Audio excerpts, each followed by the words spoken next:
not responsible to do that, in my humble opinion, and I'll share why. We can do that with the assessment model, and the assessment model was built to increase, to keep pace, and actually keep ahead of inflation, historical percentage inflation year to year.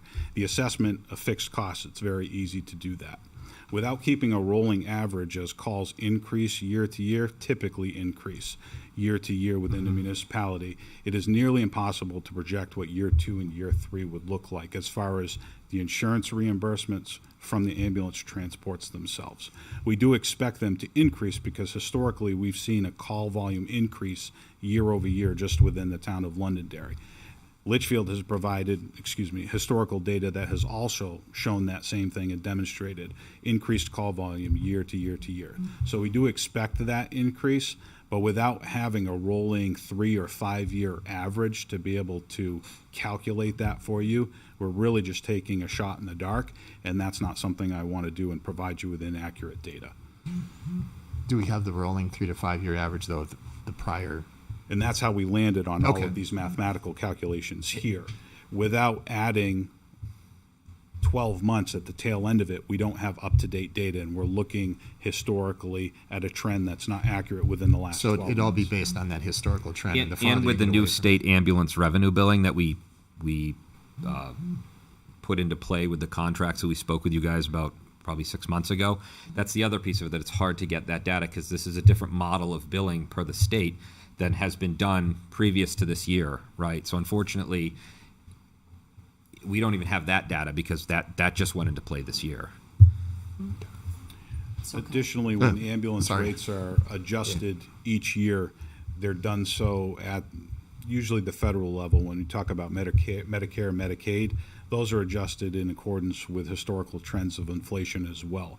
So all of these things that we expect to see moving forward will keep pace or slightly exceed rates of inflation when we're talking about contractual increases and the increase of costs and goods moving forward. Deb, go ahead. Sorry. I just- yeah, I go just ahead. wanna Continue. No, finish off. continue on. Again, I am concerned about our firefighters, okay? And I know these guys, and I don't want to hire people and then in 3 years we can't keep them. And I don't want to overstress our firefighters because it's a very, stressful, high anxiety sort of job, just as the police are. It's that you're on need, sort of, you know what I'm saying. And so I want to make sure, have you, because you did all the positives. I really would have liked to have seen the negatives. What happens at the end of the 3 years? What happens if Hudson decides to seduce them back, or Merrimack decides to encourage them to go over there? What happens then to us and to those poor guys that are now part of your team? Are we gonna be able to cover them? Those are questions that I, as one counselor, really, because I don't think that's fair to hire someone to go, oh, I'm sorry, 3 years, that thing broke up, we got to let you go. I wouldn't want to do that. I mean, I probably won't be here, and that's fine. I won't but I still feel You'll bad physically for those still be people. here, Deb, in town, I hope. Huh? I said you'll physically still be here in Maybe. town. But you know what I'm trying to So- say. I don't want to do that to somebody. I think about that as a human being. You don't want to. So what I mean? I like to sit up here and bring back revisionist history or history of the Londonderry Fire Department, right? Okay. And Do I'm that. not going to speak to the end of the contract and what happens, but to the point of thinking about how it affects our organization, right? So 5 years ago, past fire department and town administrations wanted to bring in the town of Candia for dispatching services, right? For a nominal amount of money. And it would have added more workload to our dispatchers with no benefit to our community. Well, it would be a negative to our community and our dispatchers, right? And so when I moved into this position and Chief Butler moved in, we got reapproached about this. And we said we are not going to move forward with another contract that brings zero benefit to the town of Londonderry or our members, right? So this contract, of course, came up, and we shared the backstory with the chief on how we got Hampstead and how we brought Pelham in under dispatch. But we said that in order for this to work, this has to provide a positive outcome for the community and our membership, because we're not just going to continue to put more work on our members for nothing. And we really took that into consideration when we looked at this and went through this process. And we wouldn't have moved forward with it if there was not going to be a benefit to our community and our members, because it's not, to your point, right. And we looked at that, right, with the past contracts. And I'll be honest with you, the Hampstead and Pelham contract strained our TCOs, our telecommunications operators. And so that was a big sticking point with myself and Chief Heinrich when we talked to the chief about this, that we can't, especially with dispatch, bring on another contract if there's not an added benefit of another person, which we've proven by having two people in there is a game changer, right? Otherwise, it's bad for our town, it's bad for our members, right? So we took that into consideration when we first even started entertaining the idea of this, right? And we made that clear to Chief Nichols from the onset. If this doesn't benefit our community and our membership, then it's not a value to us. So are we gonna need more equipment, more ambulance, more trucks? So as far as equipment, every firefighter needs to be outfitted with personal protective equipment, yes. And I do believe a combination of our current operating budget as well as the decreased hiring costs and the increased revenue will be able to offset that. Additionally, to your point, trucks, equipment, things like that. If we do nothing different today, we still are going to maintain, as recently approved, 4 ambulances with a 5th mechanical reserve. We're not bringing on an additional ambulance or additional pieces of apparatus or anything like that. But to that point, if in the future, and this should be done now with Litchfield,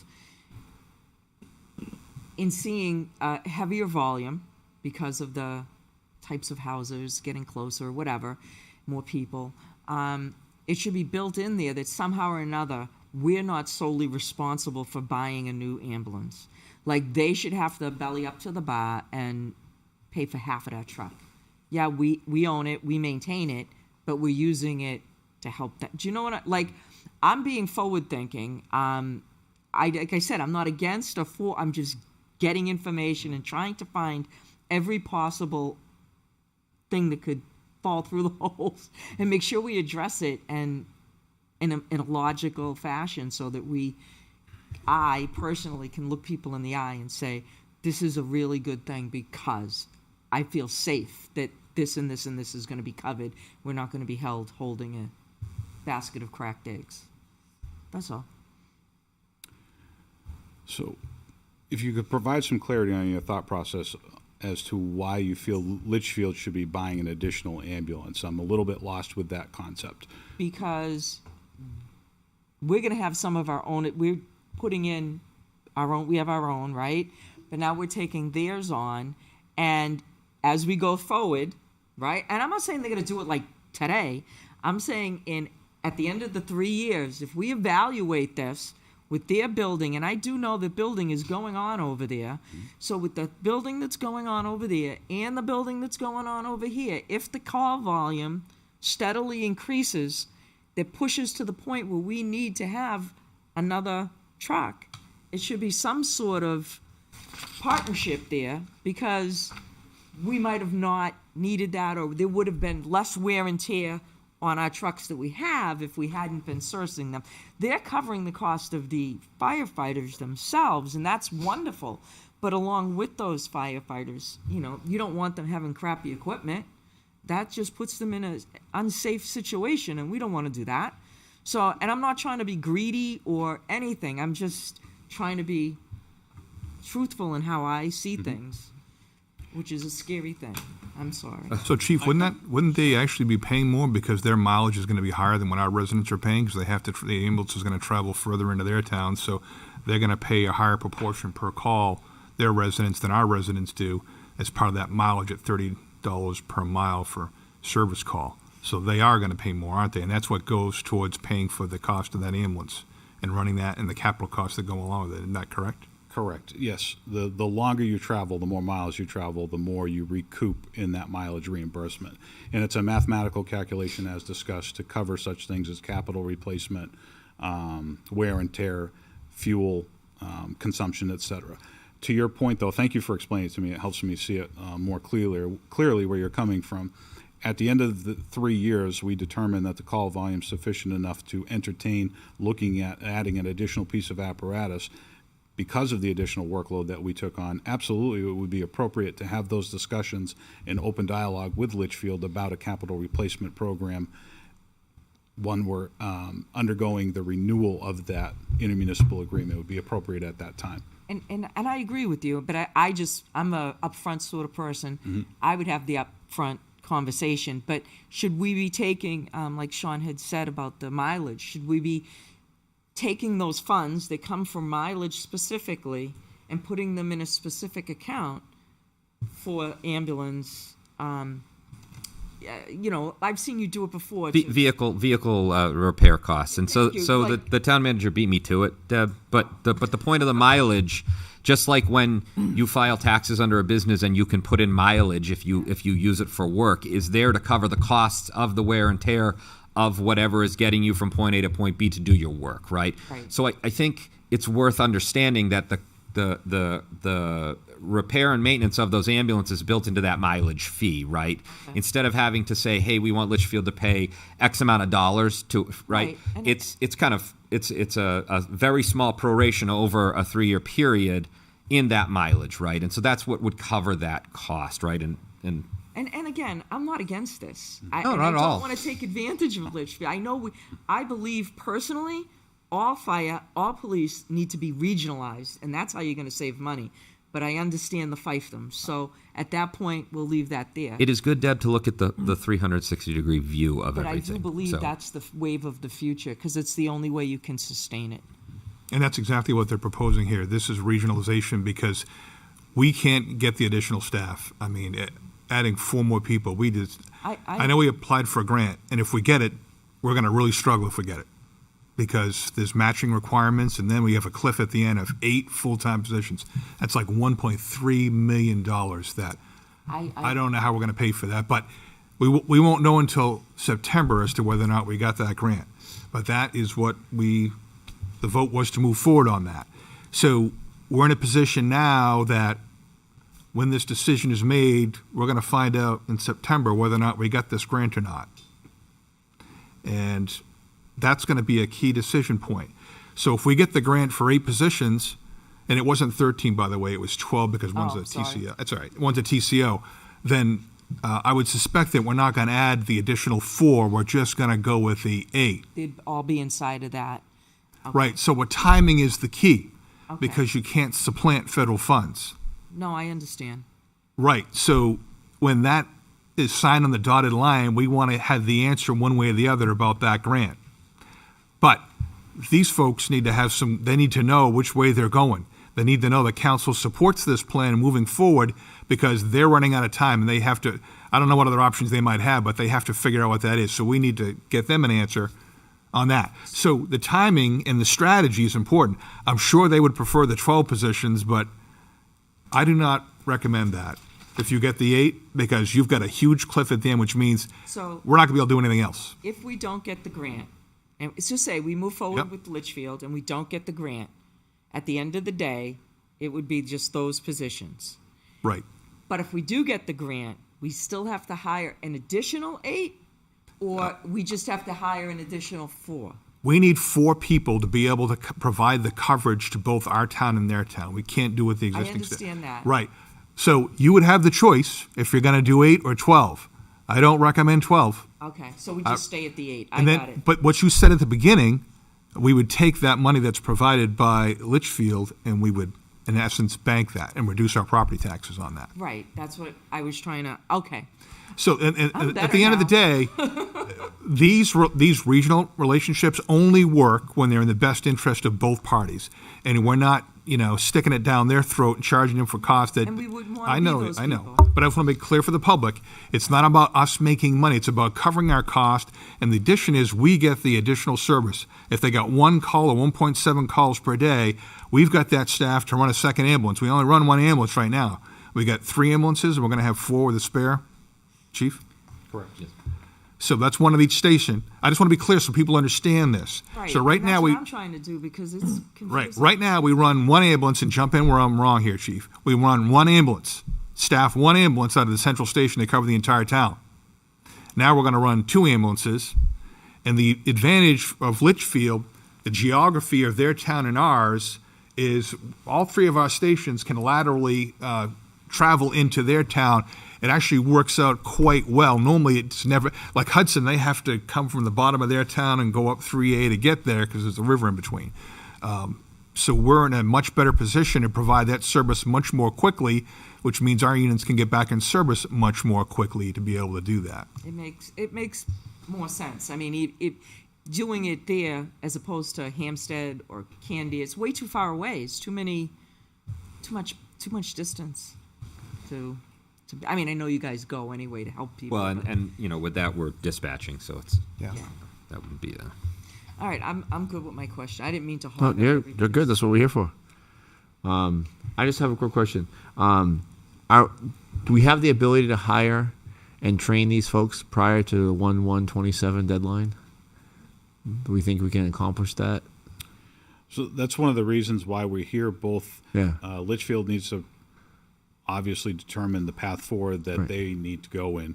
And if that path forward involves Londonderry taking on that agreement, we need time to start getting all of our ducks in a row. And that means starting the hiring process and putting all those things in motion. The revenue will not start to come until we actually take on that service, and we cannot spend money without the ability to bring the money in.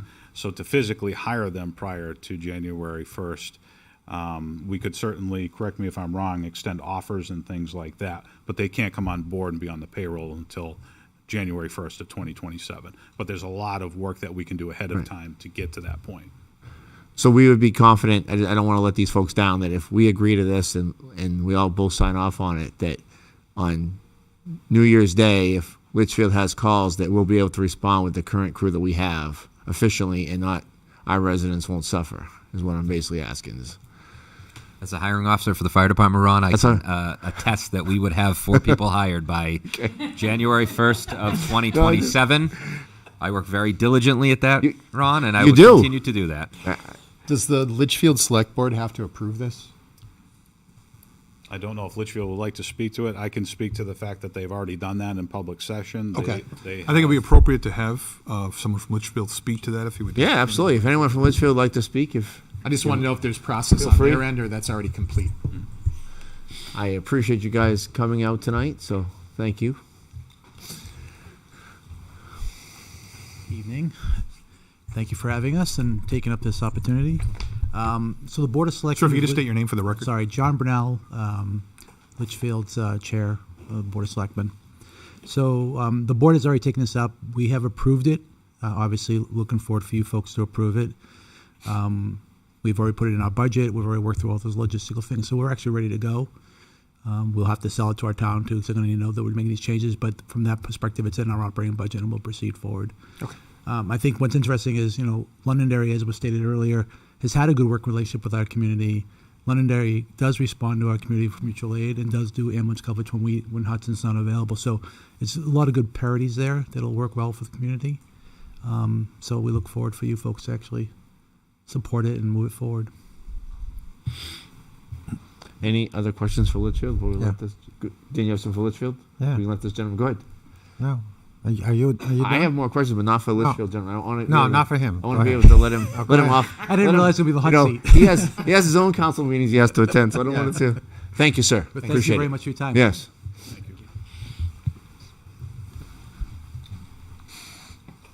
I just had one other question. With the ambulance increased fee schedule and obviously the rising number of calls, do the people or the person who bills the insurances, do we need to add on to that end too? Or are we good there? Like, will we have enough people to bill out all the insurance calls that we have? That's done through a private contractor. Okay. And they charge a percentage of the amount collected. Excellent. So that's part of the assessments. As they increase, those mathematical formulas are accounted for to account for the increase in the billing percentage. Great.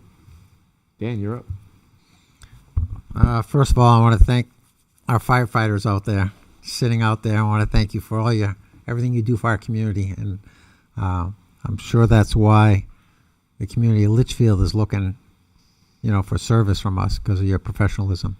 I want to thank the representatives of Litchfield. I can tell you that I've lived here for over 40 years. And it's great to see the mutual aid between Londonderry and Litchfield. You guys have come here, helped us out. We've gone there and helped you out. I think this is, I just want to say thank you for that. Do you have any assisted living facilities in Litchfield? None. Okay. You don't have any urgent care or, okay. Just because I know all the calls that we Those get are on the valid fire questions, department. Okay. Yes, they are. Valid questions, Dan. So I remember when Derry was providing ambulance service here to Londonderry. And people were concerned about, oh my goodness, these people are great in Derry and all that. And our communities have grown so much. I think this is, we have a very excellent fire department, and they provide a great service. I also look at, town manager stole my thunder, geographically. When I first looked at this, I said, wow, for Litchfield, this is a plus. Because if you think about it, everything comes from Hudson. They have to head north. They're all in the southern part of your town. The way Londonderry is positioned, we have the North Fire, we have Central, and we have South. So we're just cutting across to you guys and helping you out. So I think this is something that I want to look into further. I think it's a great deal. I know that, Chief, when you came on, I was in your office. We talked about this. And most people would be going, yeah, extra revenue. I'm going to go look at that. He didn't do that. He said, let's look into this a little deeper. I'm not sure if financially if this would be a good thing for Londonderry. I'm glad you guys did a really good deep dive on this. And, from talking with you, Phil, and about this, and Chief, I think that this is something that I am willing to explore further. And I think it would be very beneficial for Londonderry and beneficial for Litchfield. Any further discussion or questions? All right, we have this on the agenda for August 17th, so if anyone has any further questions or anything in the meantime, please reach out. Thank you. Thank you both, and thank you, Litchfield, for coming tonight. We appreciate it. Thank you.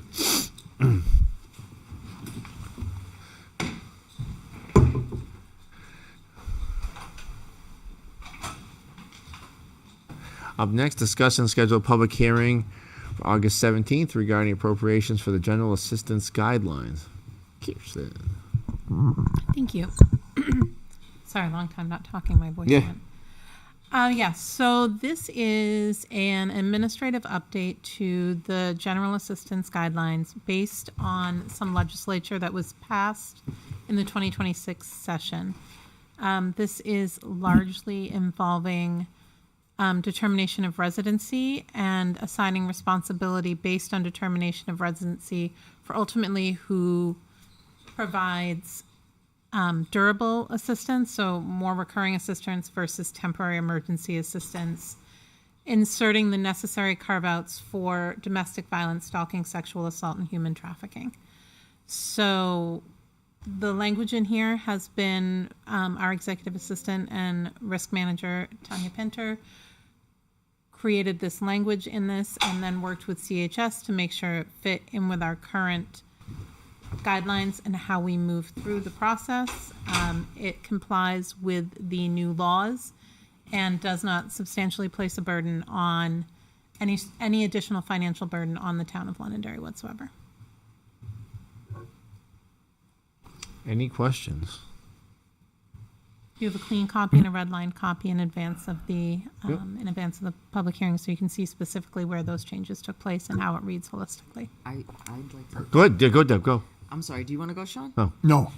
I just want to thank you for that. That was so helpful having those two red lines. So thank you. I know it was a lot of work, so I appreciate it. Yeah, I'll pass that on to Tanya. And it's and it's nice to know that we're finally catching up to a lot of the state laws that are in place. And I think I know Tanya's working on some stuff, but I'm so happy we're updating this because I think it's been fallen to the wayside. People always think, oh, Londonderry, we're all upscale, everybody's rich, and that's not necessarily the truth. Domestic violence happens no matter what your income is, and things can flip in an instant. And so I'm happy personally as one counselor.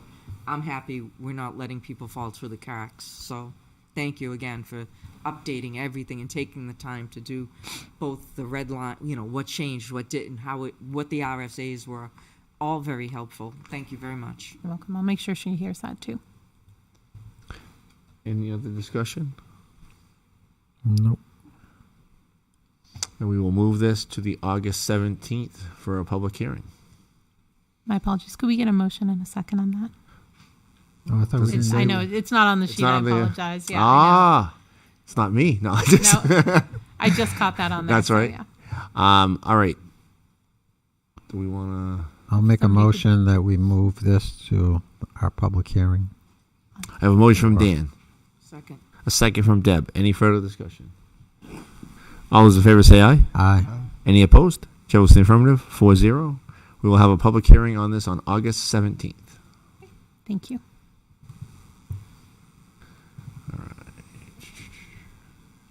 Up next, discuss and schedule a public hearing for August 17th regarding the proposed changes for Pettingill Road TIF District. Mr. Mulholland.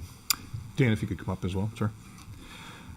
I've asked Dan to come up. He's the chairman of the Londonderry Housing and Redevelopment Authority, who we're working in partnership with on this particular project. So we're proposing that 4 properties be added to the Pettingill Road TIF District. TIF districts have to be contiguous areas in order to include 10 Navigator Road into that. We need to include 4 Kier, 148 Harvey Road, and 11 Navigator Road. So 10 Navigator Road, folks may not realize, but that is a property, there's a building there that is owned by the Londonderry Housing and Redevelopment Authority that is leased to Enterprise Mobility. That's the rental car entity. And I do believe it is the largest rental car facility in the state. As you know, we receive considerable motor vehicle revenue from that operation on a regular basis. The information's in your packet there. It's over $1 million. And the renovations are necessary to that particular building. And what we're proposing is to use the TIF revenue, the increment that we receive from the TIF district, and make upgrades to this public building that belongs to LHRA. In return, LHRA will have a lease agreement with Enterprise Mobility to bring in extra motor vehicle revenue to the town to offset property taxes, which, as you know, I think we are the single largest collector of motor vehicle revenue in the state for rental vehicles, and this will increase that, which will mean that there will be rental vehicles coming from other communities here to be added to that. If they don't make those payments, they have to make those payments in terms of a lease payment to LHRA. So we'll be making investments in a public building that they have to, Enterprise Mobility has to pay property taxes on because it's a private entity on a public piece of property. So we're going to enhance that property, which is going to increase the taxable value of that property, bringing in additional revenue, which will now go back into the TIF district to be reused to advance that property and whatever other projects the council approves in the future for the TIF district. And I've outlined those revenues here as projected. In order to do this, we're going to need an MOU with LHRA, which is in draft form right now, needs to be finalized with that. So the process is to schedule this for a public hearing in front of the council, which we would do on August 17th. The statute requires a 15-day period after the public hearing to act on those changes to the TIF district. And that would occur on September 14th because we don't have a meeting on the 8th because that is the primary election. So we have that meeting on the 14th. So that's when the final decision would be made, assuming you move it forward in the process to do that. That's a bit of the broad brush. There's quite a bit of detail in there. I sent you a draft of the proposed changes in the plan in the TIF district. There's a statutory change, as you know, it no longer requires the TIF advisory board. I did not propose that change in here, but if that is something that you want to do, you should do it now because, as you can see, it's basically a 3-meeting process to do that. But that would be something that you would have to choose to do if you're on. I'm not proposing that in here. But if you do want to do that, this would be a time to add that in there if you want to make that change. So again, that's a pretty broad brush. There's a lot of detailed information there. I worked with Councilor Faber, who is on the TIF Advisory Board, went over that. And Dan, you want to add anything to that, sir? Yeah, if you don't mind. So Dan, we're LHRA chair. So we are 26 years into an existing lease with Enterprise Mobility for the 10 Navigator Road lot. The town has obviously experienced, considerable revenue from Enterprise over the years. They've always, to my knowledge, exceeded the minimum revenue requirement to the town of Londonderry.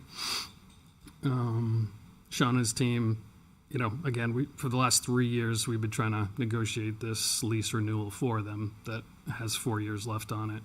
So Sean and his team were able to find this creative avenue to sort of mitigate the costs that they're looking to make improvements in the building to hopefully keep them here for another 30 years. And that's the gist of our review with respect to Navigator and getting that into the TIF district.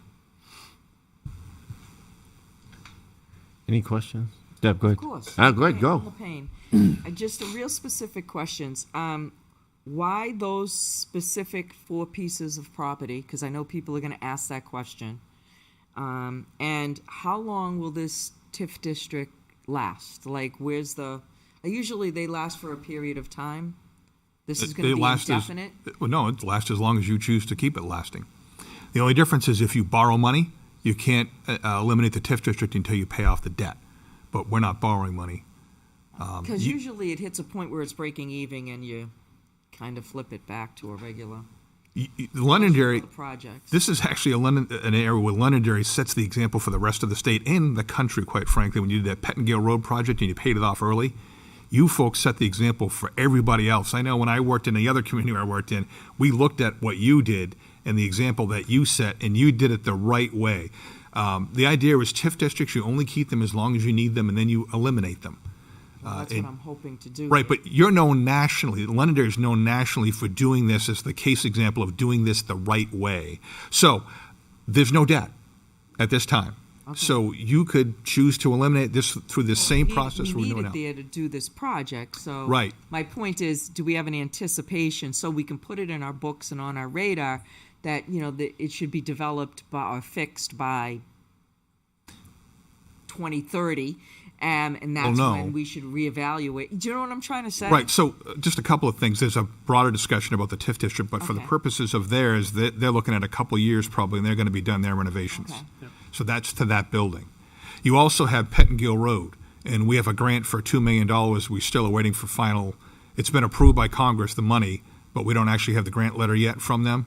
I don't know what's going on there. But anyway, you're going to need some matching funds, like 20% matching funds, to do improvements to Pettingale Road. So my suggestion is you keep that TIF district open until that's the case.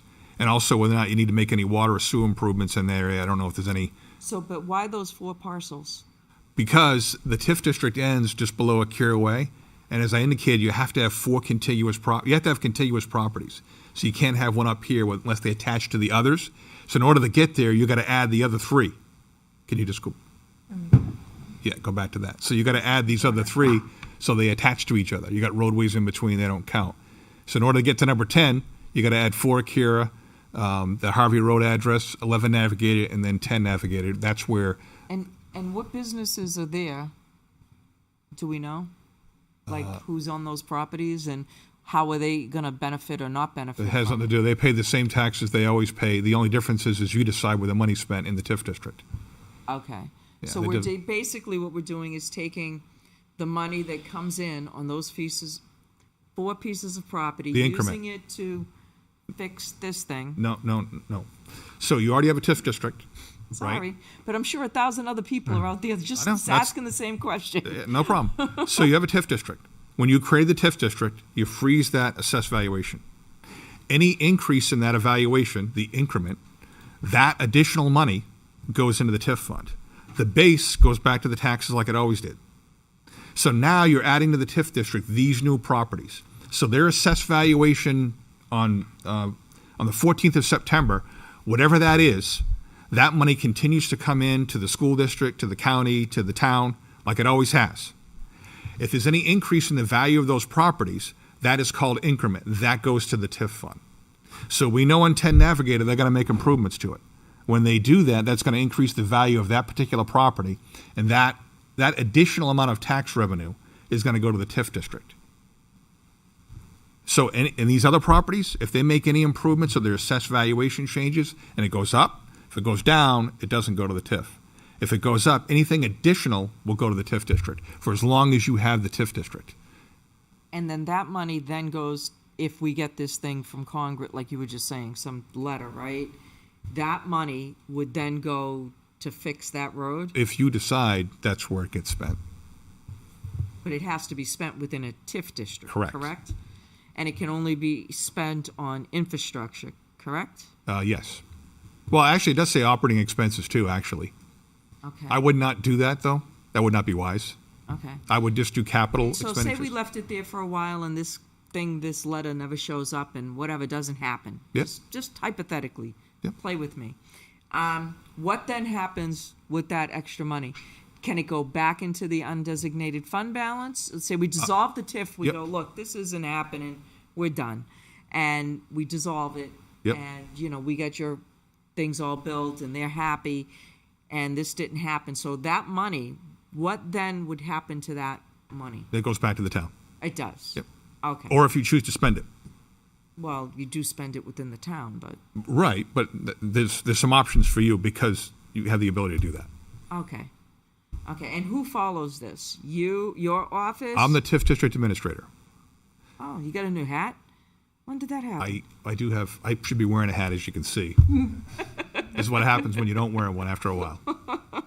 Okay, so your office is in charge of that. Well, All right. in terms of administering it, you set public No, I policy. understand Yeah, I just want to be that clear part. about that. I understand that part. I just wanted to make sure that somebody's going to remember to look at this every so many years. Like, what's the status? What's going on?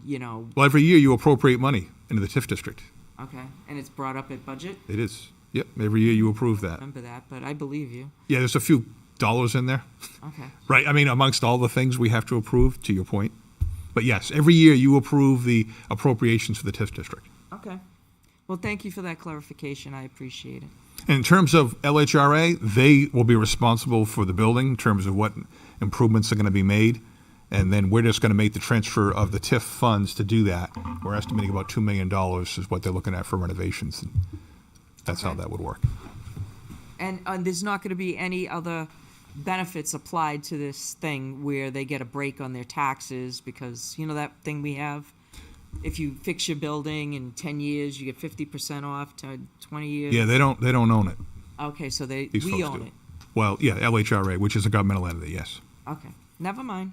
Yeah. No, these are good questions, and I understand why Just you're asking. have people double dipping, You got any questions? watching people's backs. Well, we're the ones double dipping, though. Well, that's That's- okay, that's- because that- we need exactly. to do that right now, so that's okay. I'm done.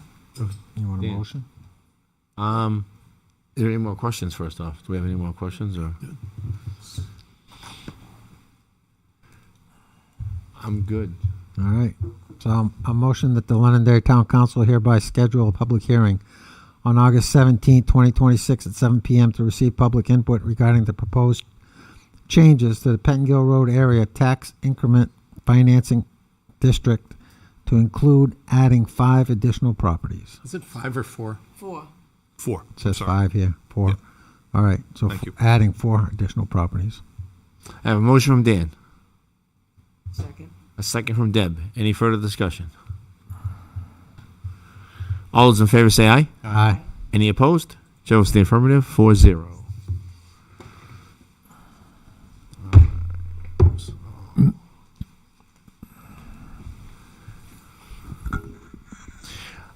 Up next, discuss and schedule a public hearing for September 14th regarding adding alternates to cemetery trustees. So, Thank you. So I attended the cemetery trustees meeting on July 21st to review with them their charge, review with them kind of the duties and responsibilities of the cemetery trustees. And the 2 trustees were there. This came up largely because there were 2 of the 3 trustees there and one had to leave early. So we went through this presentation lightning fast. As part of that, though, we discussed their need to meet more frequently. We discussed kind of a quarterly meeting schedule.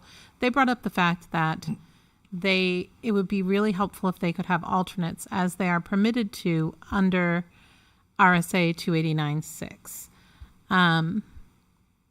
The appointing authority for the alternates would be you. The way the statute reads is they can recommend up to 2 alternates to the appointing authority, who then can decide to appoint them, and then they're appointed for a term of 1 year. Staff is recommending that if you move through this, you make those terms 1 calendar year following the rest of your appointed boards. That way it falls in the same cycle. In order to do this, we have 2 ordinances here. The first one is when the town constituted the cemetery trustees, it was not added to the municipal code. So our municipal code actually doesn't have the cemetery trustees in there. And if we're fixing the cemetery trustees part of the municipal code, Title 5, Chapter 3, Section 1, we should probably fix all of Section 1. And so that's what I have here. So Ordinance 2026-11 fixes the first part of the boards and commissions part of the municipal code to reflect accurate charter references, the actual statutes that pertain, because a lot of them are wrong in the code, and to reflect the actual boards and commissions we have. Because if you look at that, the list of boards and commissions in that title, in that chapter, it's mostly boards we don't have anymore, and it doesn't have the boards we do have. So that's the red line version that's in there. And then Ordinance 2026-12 would add Chapter 10.2b, which is a charge for the cemetery trustees in a more modern codified format that we've been using as we've created and added specifics to the code that should be there. So I understand it's a little strange updating the first part of the code, but in order to since we're adding something to the code about the cemetery trustees, we should probably adjust that. Alternatively, there's a previous version that was put on the table of the boards and committees one. We could pull that back off the table, or we can just update Section 1. Whatever you guys want to do, that's on you guys. But in order to add alternates to the cemetery trustees, as they're requesting, that's what we would need to do. And we're proposing the public hearing be on September 14th because we got a lot of them on the 17th already. I have a question on the red line document, a couple of them. Municipal Records Committee. Yes. Where did that come from, and what is it? That is a statutory committee under RSA 33A-3A. Let's see if I got that right without looking at it. RSA 33, yeah. I see the RSA. I just don't know. We didn't discuss that one, so I just wonder where it came from. No, that one you don't have a choice about. Okay. That's the council can't make that committee. It exists via statute. It has statutorily determined members, which is a member of the assessor's office, the town clerk, the tax collector, the treasurer, and technically all of you. In the past, a representative of the municipal board sits on it. So would I have to appoint somebody to that? You could absolutely appoint somebody to that. Honestly, it's the first I heard of it, so I just wanted to make sure that the public. I see a big smile, so that's a function of the clerk. Yeah. Okay. To manage. Okay. So I mean that would be something you'd want to work through with the clerk. Okay. Do that again. It's by statute. It is required. It's not optional. We're trying to make sure that we have all the boards and committees listed in here, and we spell out their functions, because for this very reason, you didn't know it existed. So people should be able to look and say, yep, here they all are, and here's how they all work. And in towns and cities that have a charter, they're listed in your code. I just know that in my time as the chair, I've never appointed anyone to this board. So I know. So that is helpful. Thank you. Go ahead. Sorry. I was going to say it's only really been meeting really regularly for about the past year. So. And in Section D, I'm glad we're updating, because Solid Waste Committee has been, I think, 5 years or so been gone. It's been gone for a while, so I'm glad we're updating some of these committees. to what they should be. That I think is a positive. And I do appreciate your red line document. That is very helpful. Sorry, I don't need to. Kirsten, you say they need to meet more often. Is that because more people are dying? Well, you know, here's the joke that everybody says I have to say when I do this. It's the cemeteries. People are dying to get in there. Okay, there we go. Actually, it's a good question because there's a couple of reasons. One is that they have statutory responsibilities to update the bylaws and the budget. And these are shalls under state law, not mays. Yeah. So these are things like the town they must have a place to bury. And so it's really their job to determine direction and to suggest direction of the budget and policy to the town manager, who then brings it to you for the budget. And then they're entirely charged with spending those monies that are raised and appropriated for the cemeteries and that are raised and appropriated or that exist in perpetual trust funds. So it's their job to decide how to spend those. There's also, frankly, a need for evolving regulations with, believe it or not, the changing landscape of, interments. There's a need to look at things around policies such as green burials, columbariums, all the different options as space in cemeteries runs out and as quite simply green space runs out. One of the most efficacious things they have done is last year they stopped pre-sales of plots where people could buy up the cemetery in advance. It actually dramatically slowed down the growth. That was an excellent policy decision that they made. And those type of things, if they meet quarterly rather than biannually, they'll have more of an ability to do that. The other part is we have an aging population, obviously. We have a growing population, and we do anticipate, despite the best efforts of our public safety people, that there are going to be deaths in the future. It seems inevitable, at least for now. So we do have a statutory responsibility to make sure we have enough room to be able to deal with that. And right now, you only have plots. You don't have columbariums, which allow for a lot more density and save on a lot of space. And some planning needs to go forward in that. We've got capital reserve fund. We've been putting money away to do that. And there needs to be a strategy as to what the best way forward is. Presumably, it's probably going to be an option for both. But being able to maximize the use of that space, because obviously, the town's growing and there's not a whole lot of space. And that green space will disappear over time. We've been around since 1722. We're going to be around probably for a very long time. And the decisions we make now for the long-term future of this community, it makes sense to be working on those. And right now there's two members. There's one that's consistently not there. That person's term is up in March. And there's only three of them. So having alternates, and this is the right way to go about that process to create alternates. It's up to you. You are the legislative body for this purpose. And towns that don't have a council, it's the town meeting that does this. But you have that authority here, and that's why we're before you on their behalf making that request.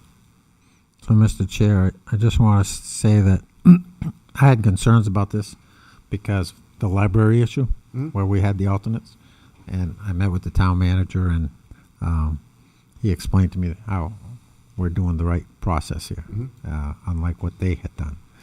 So I'll make a motion that the Londonderry Town Council hereby... I just want to make sure, Deb, did you have any more questions? All right, go ahead. Yep. Hereby schedules a public hearing on September 14th, 2026 at 7 p.m.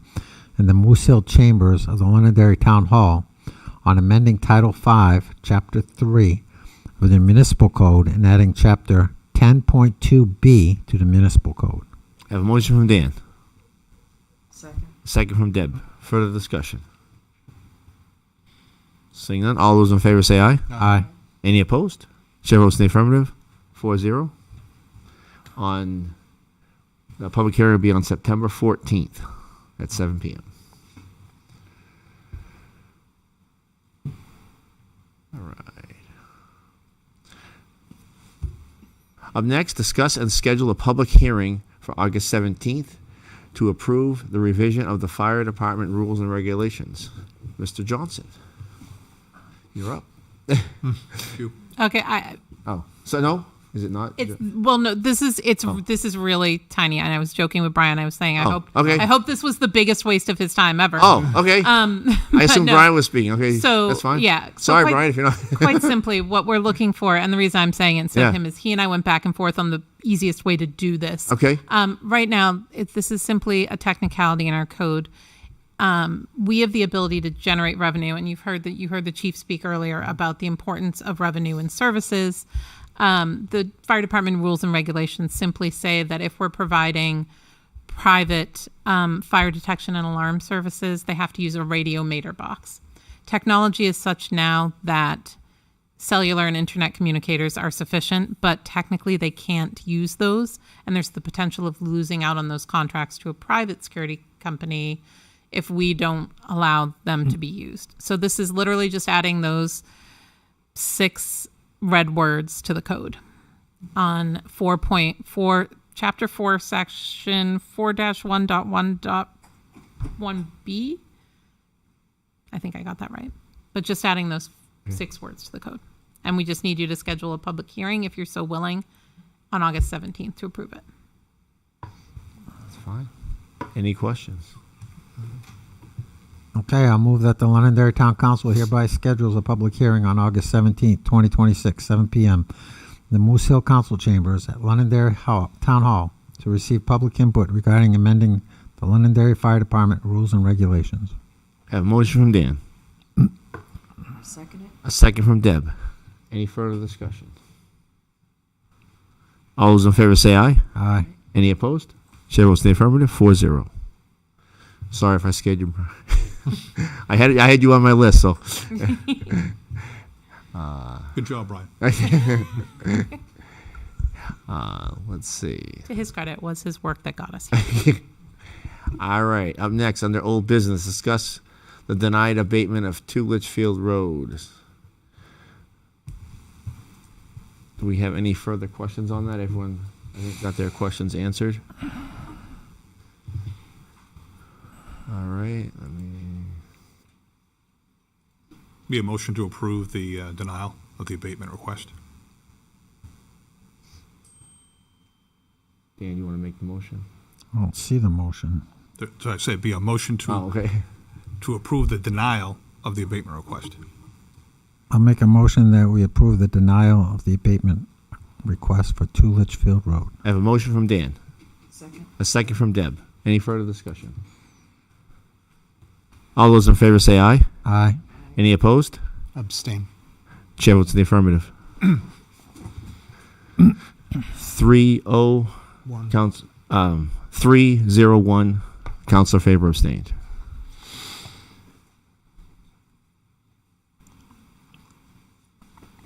I'll accept the motion to approve the consent items. So moved. A motion from Dan, Second. second from Sean. Any further discussion? All those in favor say aye. Aye. Any opposed? Chair votes in the affirmative, 4-0.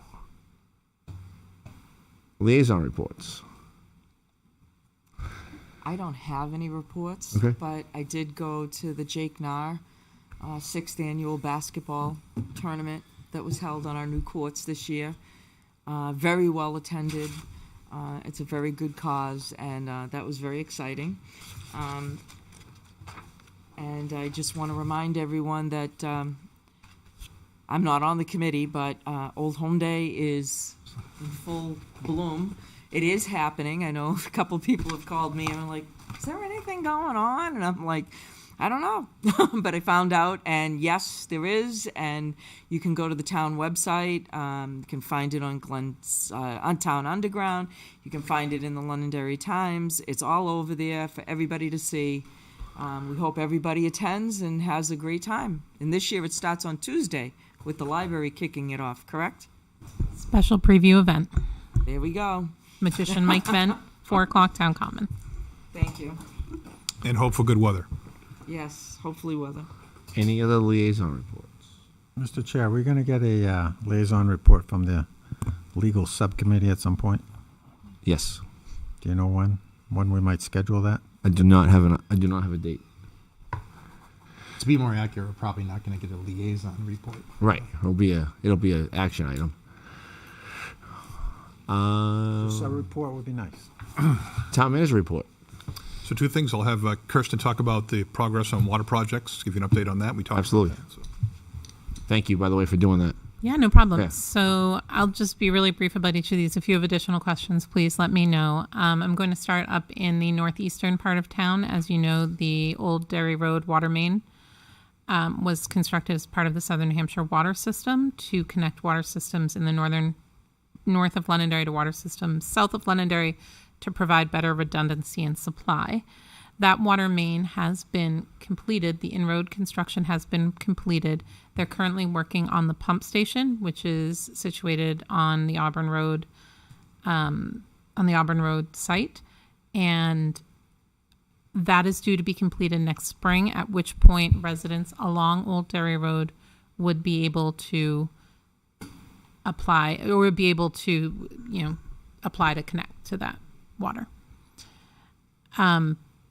The completion of that is, and that line coming online would be a precondition for one of the applications we put in for congressional funds.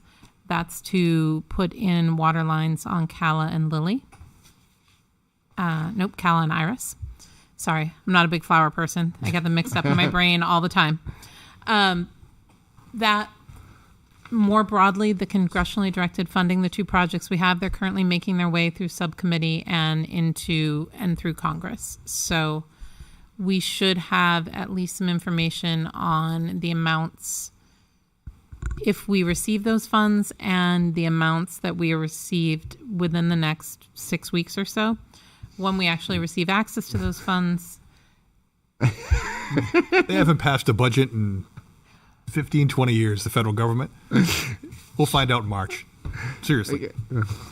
He and I have thought about this a bit. I'm saying we're going to at least find out the number. I didn't say we're going to get access to it in 6 weeks. I'm going to say they're going to publish that worksheet. He might owe me a Guinness. But yes, so we're working through that process. I am monitoring its movement through committee.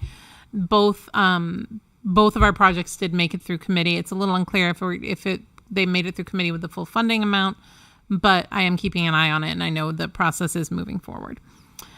Which brings me to the other projects that we have that are mostly we're working with Pennachuck. So that project is the only one in town that's not a partnership with Pennachuck in some way, shape, or form, whether it's our money or money obtained through a separate application process to DES. So we're headed down to South Road now. As you know, the South Road started construction right during school break, and the main has been installed, and they're finishing final maintenance, pressure, and quality testing on the pipe. So it's been installed down South Road, and they've just about finished work going down Pleasant Drive to connect to the private water system, the old community well system there. So it's moving along. Like I said, they're still doing final testing. It's not ready to connect to yet. And then they have to do the final connections to the condo development down there, which is receiving water as well. Old Country Village, maybe. Old Country Village. The next project, of course, is the High Range Road water main. So as you know, phase 1 was from Old Nashua Road to Royal last year. That has been completely pressure tested. It's all set up. It's in the final stages of testing, doing the final bacteria testing.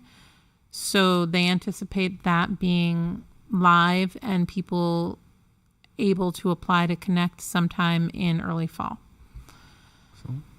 The Old Nashua part of that project, so the part that runs down Old Nashua from 102 to connect Rolling Meadows, that is actually done, pressure tested, bacteria tested, and all set for people to apply to connect to. So if you live on Old Nashua Road, you can actually apply to connect to that line. Rolling Meadows is all connected as well. They are doing some final plumbing to make sure it gets, and you know this better than I would, but they're doing some final plumbing work to make sure it can get everywhere within the development. But the line itself has reached substantial completion. And on High Range Road Phase 2, so from Royal North, they hit some pretty, I think the only applicable word is gnarly ledge, right around between Brayburn and Davis. When they did the engineering, they did extensive ledge probes to figure out where it was, whether it's a boulder, whether it's a ledge. That doesn't tell you how easy it is to drill through that ledge. And on phase 1, it was a lot easier to drill through. Now they're having to use some additional, more kind of heavy duty tools. So if anybody is really into that, like construction machinery, definitely take a, drive by.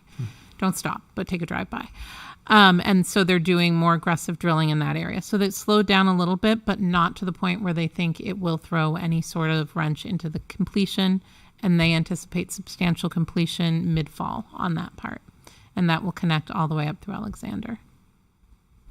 I'd spoken actually to Representative Bill Boyd from Merrimack this weekend about just he's a big involvement along with Chairman Dunn here up at the state, and he was really impressed with how much progress we've made in such a short span in this water in this community. So I think we're doing all the right things, but it's good to hear it from some other people outside.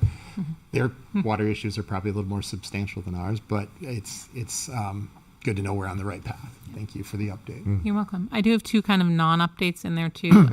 We don't really have any concrete details on Sanko Bay moving west into the neighborhoods, other than the fact that that process of engineering has started. We don't have any public updates on that, but those services and those connections, that process will start next year. And I would encourage people in that area, if they get a letter from Pennachuck, please open it.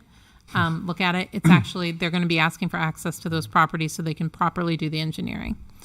And the other update is on Ross and Tokenal down there in the EPA area. There has been some preliminary conversations about engineering, but Cannon Site Group is still working with the EPA on the final execution. They are in the final stages of that negotiation, though. Nothing to report on it yet, but they're still actively engaged in the process, and we'll get an update further later this fall. I think that's everything. I appreciate those updates. Thank you. Just want to talk about budget process. Things are well underway. Departments have submitted their items. We gave DPW some additional time. Of course, they have the biggest multifaceted portion of the budget, so theirs will be coming in a little bit later. Working with the CIP committee with Councilor Pauls on that, and we're making good progress there, and that's pretty much on schedule to go. So just as a reminder, in October, we're going to be talking about the warrant articles. Usually we do it in January. We're front-ending that because we have a pretty good idea what those are going to be to help streamline the process a little bit. The only difference is you have to keep in mind that the guidance that was provided by the council is default budget plus 1%. I won't know that number till I'll probably find out sometime around the middle of October. Usually that's when we get it. And then we'll have to finalize that. So you'll get that budget on November, I think it's 7th this year is when that Saturday meeting is. But you'll get it by the end of October. So just some...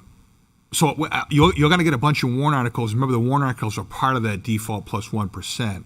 So I'm going to give all of them to you that we're looking at because I won't know what the number is going to be because I won't have it yet because we'll be talking about those in October. The other thing that we came across was this obviously is in regards to spending, the guidance default plus 1%. That's a spending amount.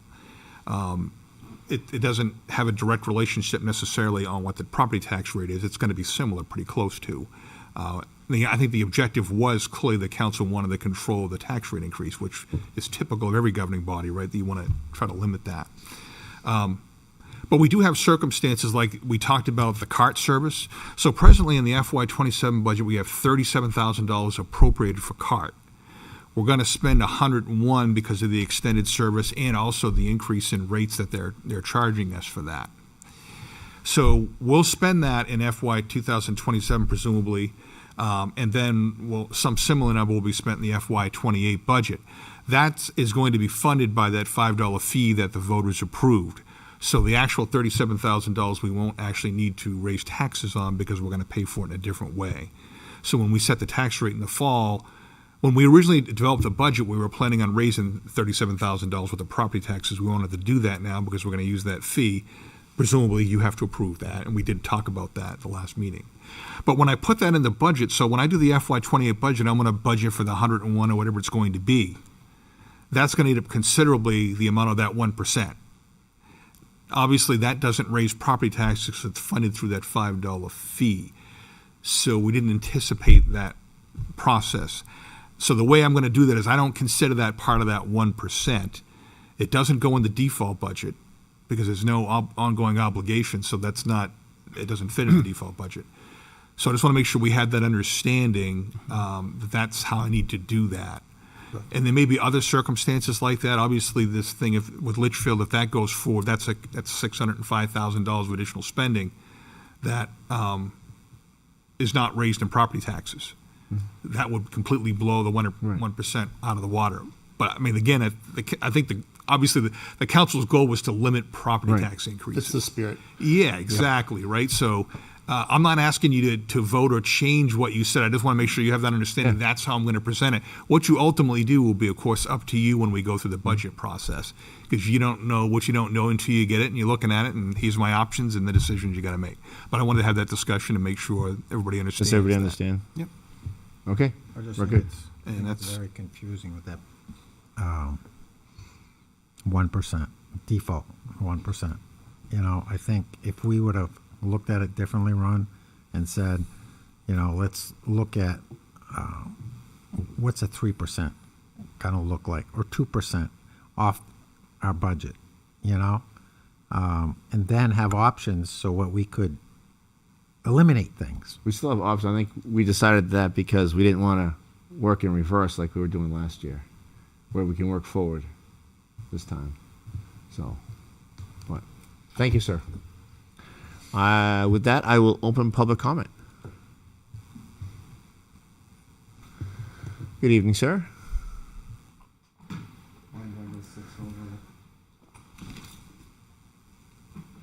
Just to get this straight, so we need an opinion, to release an opinion, to be more transparent.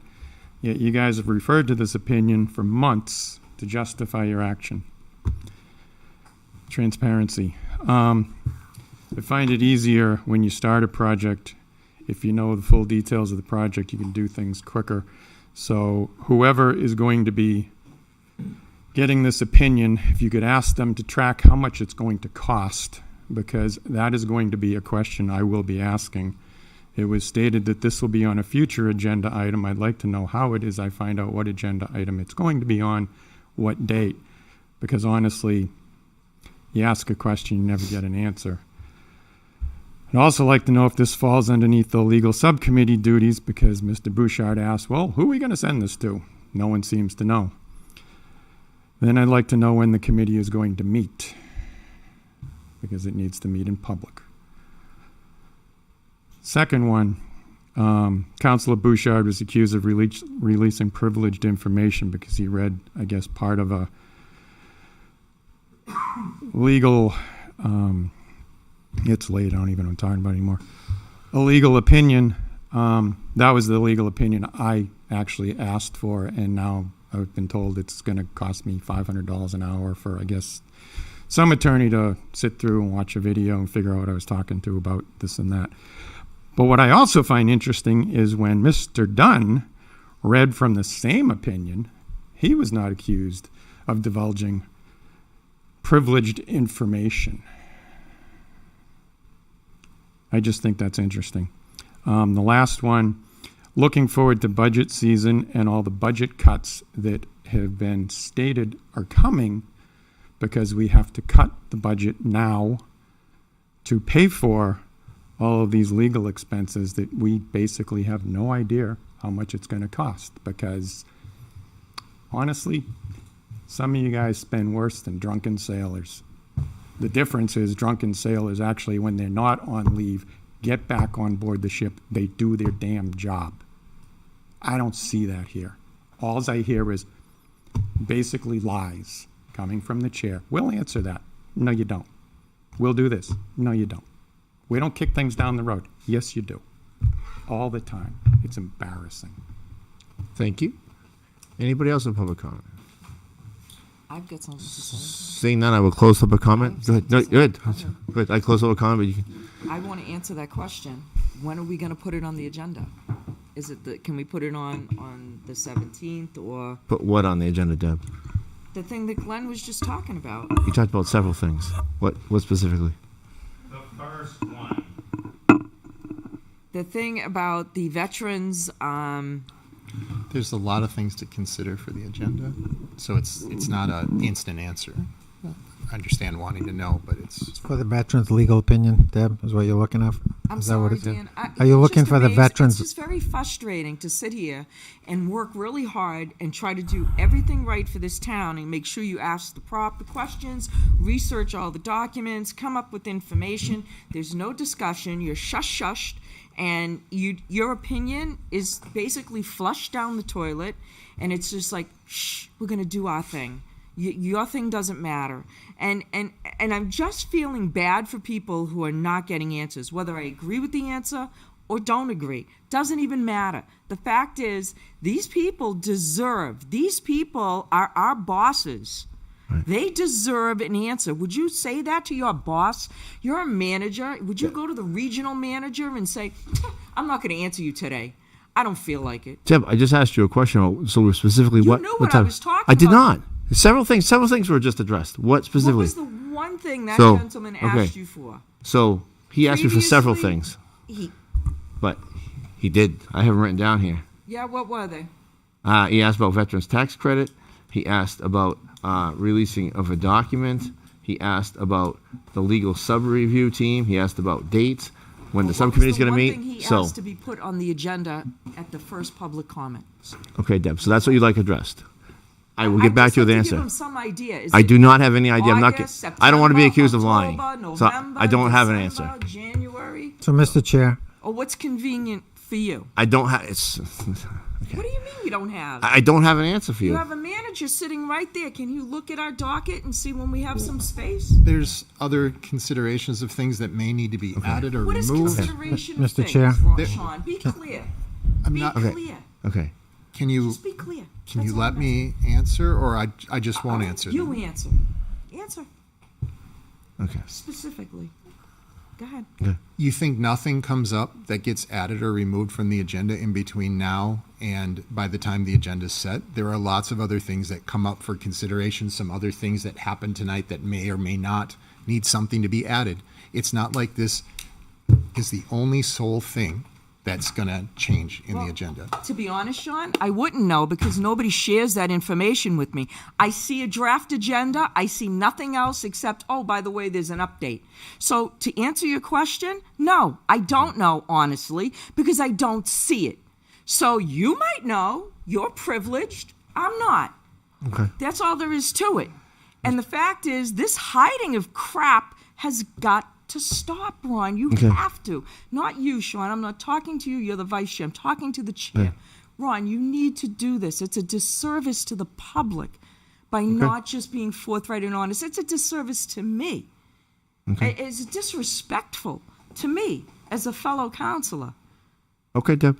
I just want an answer. The I- answer could be as simple as saying, Mr. Mulholland, could you look at the agendas and see which one seems to be the lightest? We could potentially, keyword, potentially put it on this agenda. I cannot do that until I talk to legal about it. I'm not going to set you a talk date. about legal for every little thing. This is ridiculous. So, Mr. Chair, just to refresh your memory at the beginning, Mr. Douglas came up. He asked about the legal opinion that we were given for the veterans tax credit. I asked you, what attorney are you going to ask? Are you going to ask the $500 attorney or the one that actually gave us the opinion? He gave you You an said, answer. I gave you an answer. Sean, I'm not talking to you. Please I don't gave you an interrupt. answer. Please don't interrupt, Sean. Interrupting you. Okay? And you gave me an answer. You weren't sure, but you think you were going to talk to the person that wrote the opinion. Okay?